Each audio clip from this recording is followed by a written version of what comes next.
शिर्डीतल्या साई मंदिर परिसरात एनएचडी black कमांडोकडून mock drill. मंदिर परिसरात अतिरेकी हल्ला झाल्यानंतर कारवाई कशी करावी या संदर्भात मॉक ड्रिल करण्यात आलं. शहादा तालुका कृषी उत्पन्न बाजार समितीच्या संचालकपदी माधव पाटील यांची नियुक्ती. माधव पाटील हे जेंट्स इंटरनॅशनल फेडरेशनचे माजी अध्यक्ष. श्रीलंकेनं कांद्यावरील 20 रुपये आयात शुल्क कमी केल्यानं भारतीय कांदा निर्यातीला चालना. लासलगाव इथून श्रीलंकेसाठी नवीन लाल कांद्याची निर्यात सुरू. मनमाड इंटू रेल्वे मार्ग अंतर्गत केंद्र सरकारची बोरविहीर ते नरडाणा या पहिल्या टप्प्यातील मार्गाला मंजुरी. मात्र रेल्वे मार्गाच्या कामासाठी शेतजमीन देण्यास स्थानिक शेतकऱ्यांचा विरोध. नाशिकमध्ये मुख्यमंत्री युवा प्रशिक्षण कार्यक्रमाअंतर्गत नियुक्त केलेले शिक्षण सेवक मानधनापासून वंचित. मानधन देण्याच्या मागणीसाठी शिक्षकांचं आंदोलन.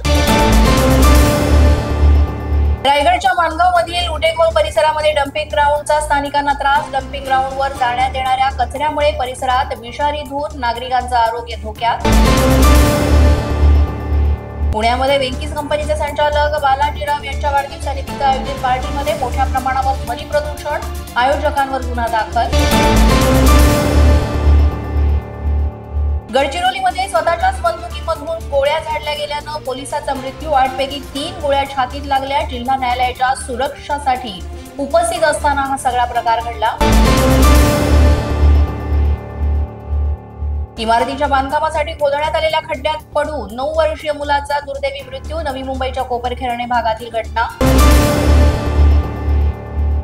जळगाव जिल्हाधिकारी कार्यालयासमोर तरुणाचा आत्मदहनाचा प्रयत्न. कसगाव बस स्थानकावर अतिक्रमण काढण्याची मागणी. पोलिसांच्या मध्यस्थीमुळे अनर्थ ठरला. अशाच नवनवीन अपडेट्ससाठी आणि ताज्या बातम्यांसाठी पोलीस माझा न्यूज युट्यूब चॅनल सबस्क्राईब करा. तसंच आमचं फेसबुक, इंस्टाग्राम आणि ट्विटर अकाउंट फॉलो करा. अधिक माहितीसाठी आमच्या www.polismazanews.com या वेबसाईटला भेट द्या.